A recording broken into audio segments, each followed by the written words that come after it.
This video is for educational purposes only. The scenario shown are dramatization intended to raise awareness about sexual harassment and to promote safe, respectful spaces. Pero nga ba?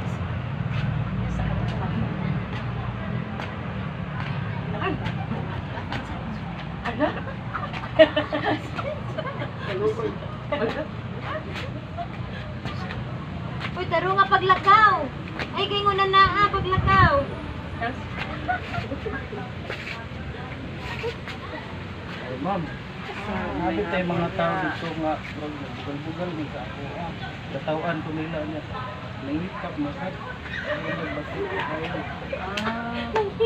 Kanang ato na sa naibalaw na sir, ito na sa sa Public Act 11313. Iya, nakareklamo ko na, ma'am. Oo, pwede kayo. Ayugan ka na mo, sir. Sige, ma'am. Salamat.